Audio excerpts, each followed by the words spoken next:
Well, thank you all. Thank you all for coming.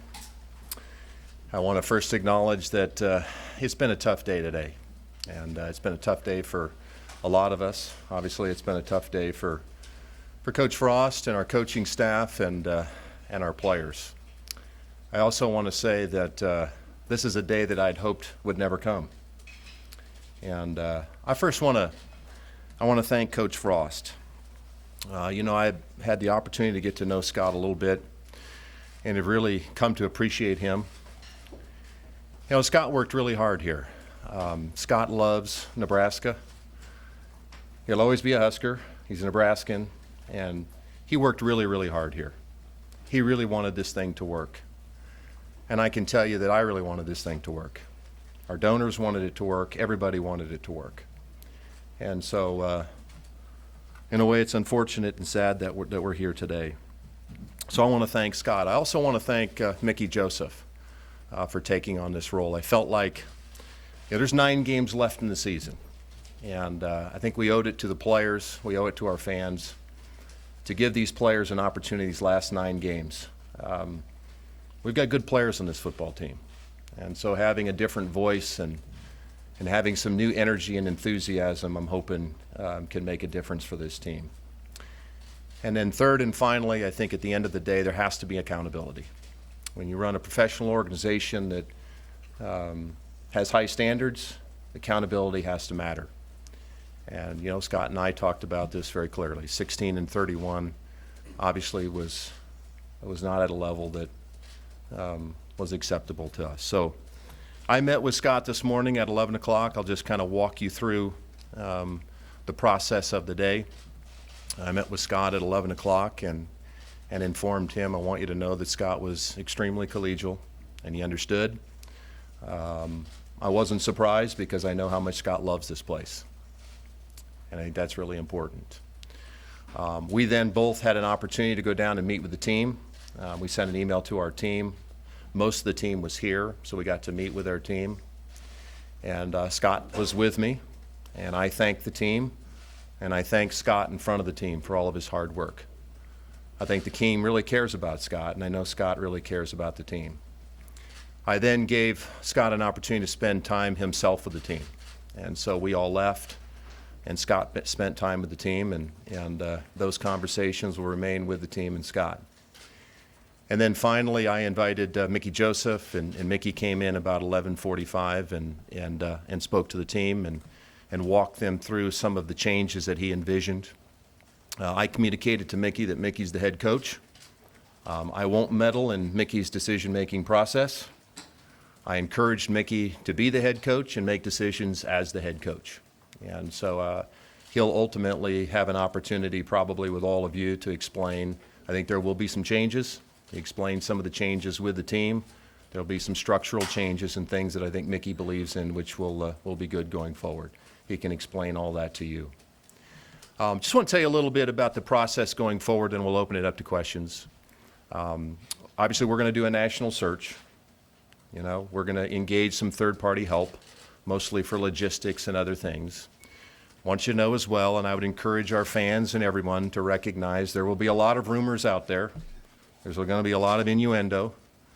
I want you to know that these sort of decisions and processes are not made in a silo. I have a lot of great mentors and friends that we'll be working with. And ultimately, in a prior life, I have relationships with a lot of coaches in this business, and I intend to reach out to a lot of people. And so if you hear that Trev Alberts reached out to XYZ coach, it doesn't mean that I've offered the job to XYZ coach. I think there's some fabulous coaches out there that have a perspective about our job that I could benefit from. And so I'm going to reach out to a lot of people. And so if you hear that Trev Alberts reached out to XYZ coach, it might very well be true. It doesn't mean that I'm trying to hire that coach. I'd like to get that perspective. I'd like to get a perspective of a coach who isn't here right now about our job and what the uniqueness is and the needs and those sorts of things. So just want to be clear about that process. Obviously, there's been some changes in college football with the early signing date and transfer portal. There are considerations as we go forward as well. But most importantly, I'm going to do everything I possibly can, like I think we did for Scott, to support Mickey Joseph and the staff as best we possibly can. It's a group of young men that they're hurting. And, they care deeply about this place. And so we're going to do everything we can to support them and help them. They've got 9 games left. We've got a great opportunity this weekend against Oklahoma.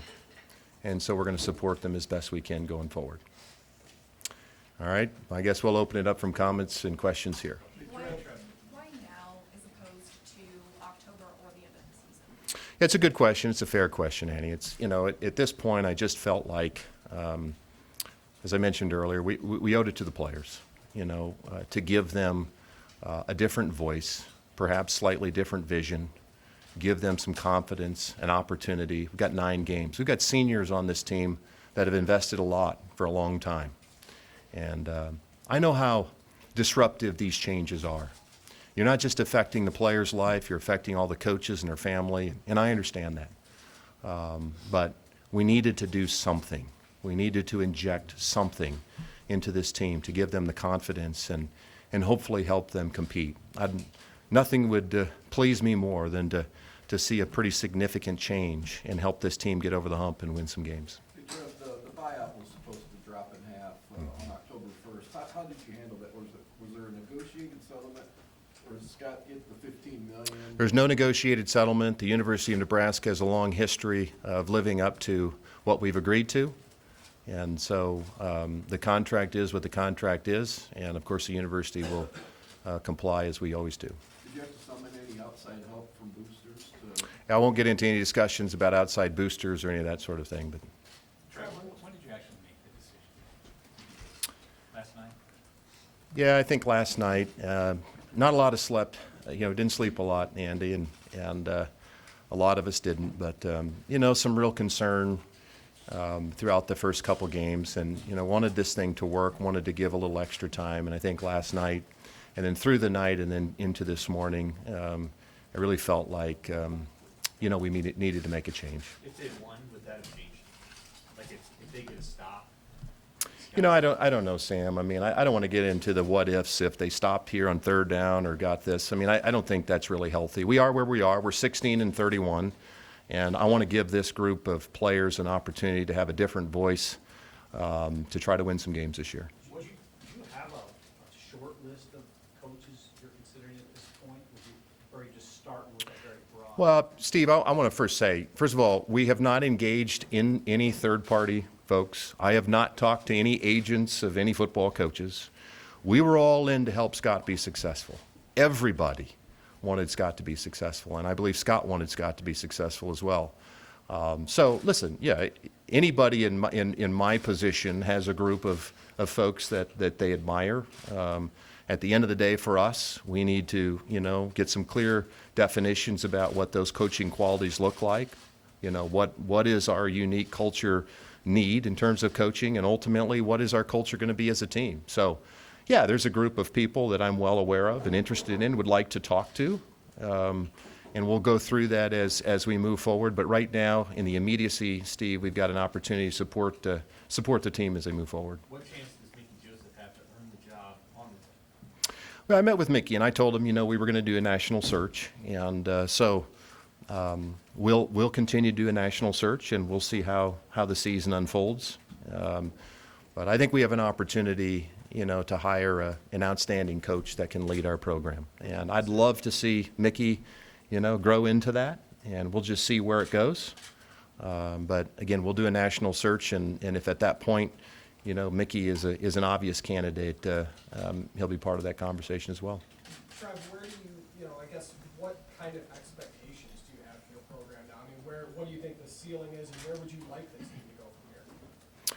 Well, I won't get into specific, ceilings or where to go. Listen, we've said all along, I'd just love to see this team continue to grow, compete, make progress, have a team that represents the values of Nebraskans, be tough, win the line of scrimmage, do the fundamental things that teams need to do to win games. And I think we can get there.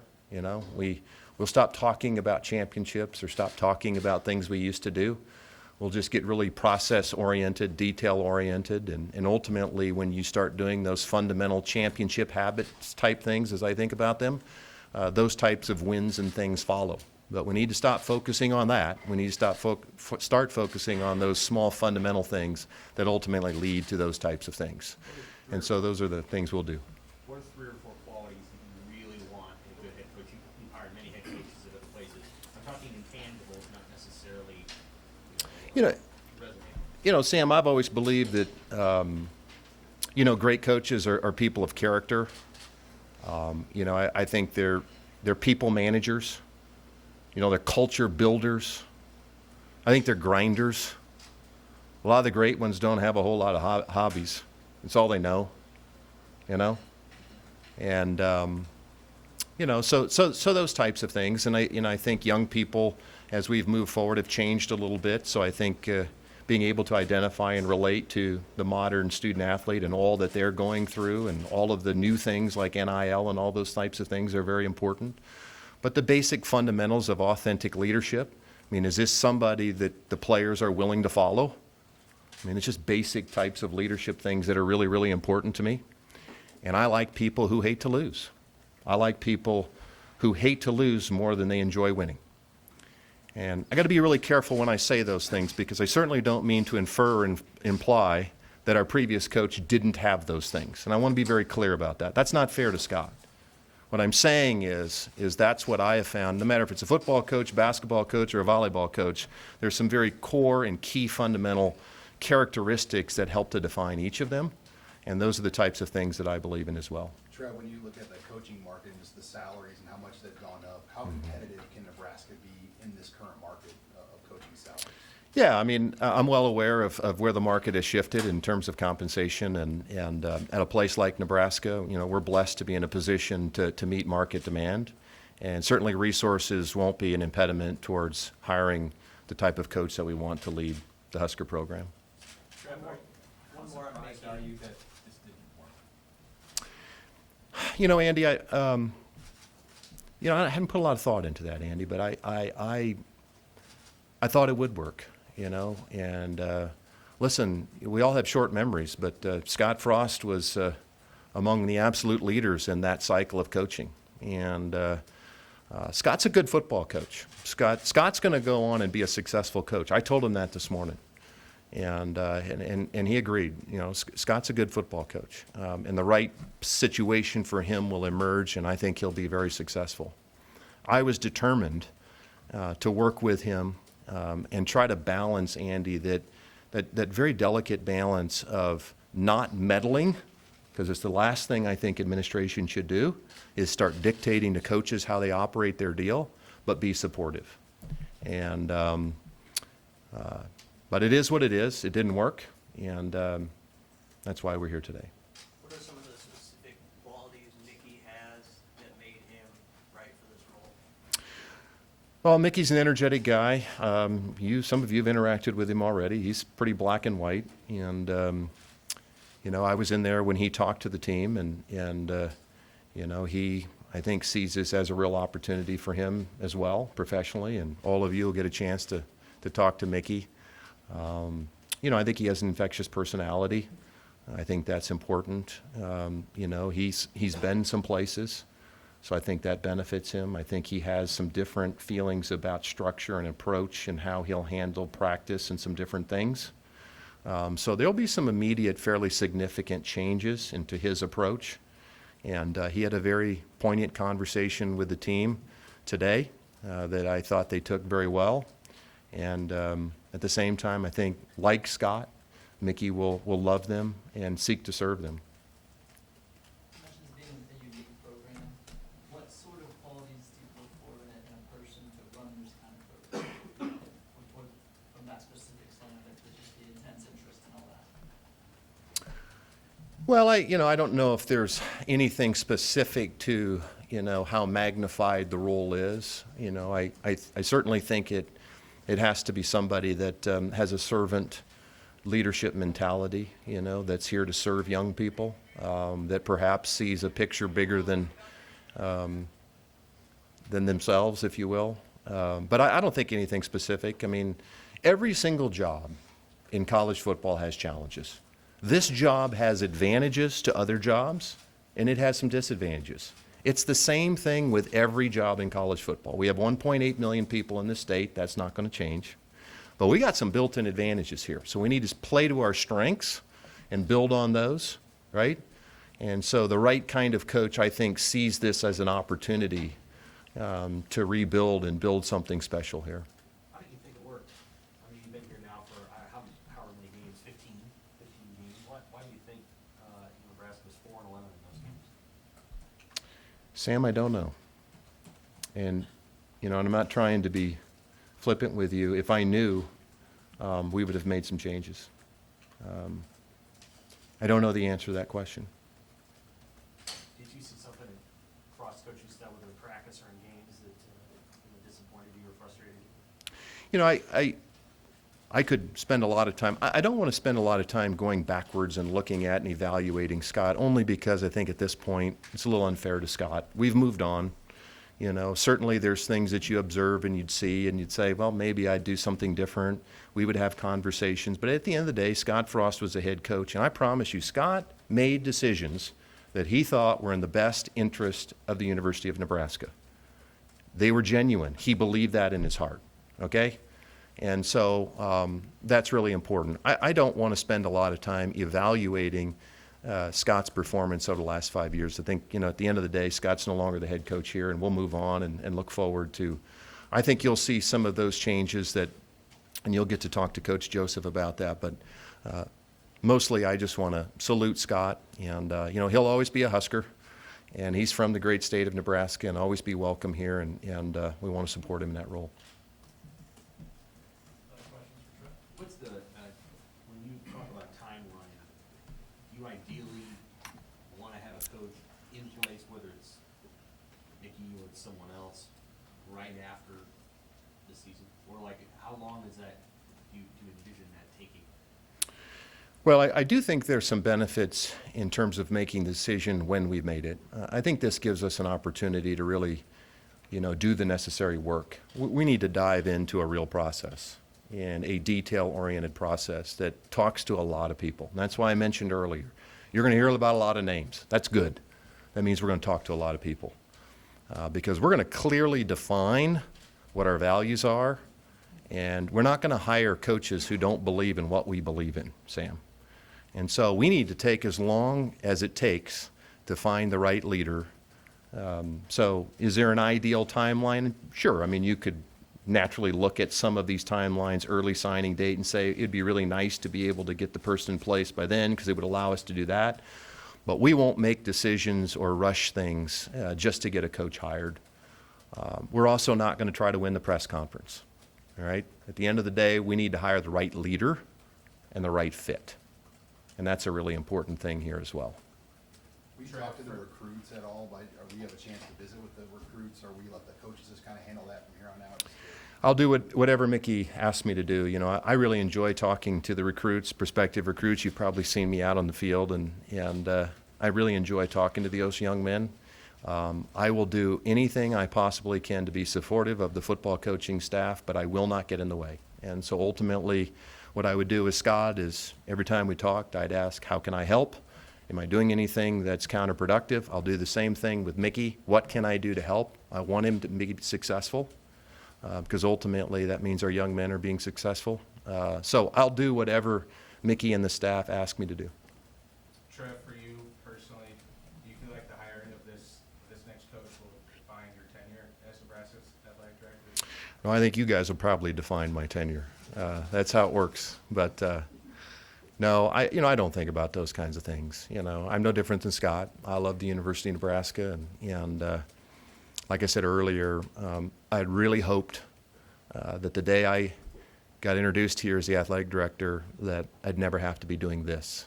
I really thought that I could work with Scott, and that's what everybody wanted. So we'll do the right things. We'll do the best that we can. Every decision we make here, whether it's right or wrong, we'll learn later, but they are always done with what we think is in the best long-term interest of the University of Nebraska and our athletic department. And this place will always be bigger than any one person. And that is the way it has to be. And so we'll do the very best that we can. and we'll dive into the details. We'll surround ourselves with good people, and we'll identify the next leader of Husker football. Back to Mickey for a second.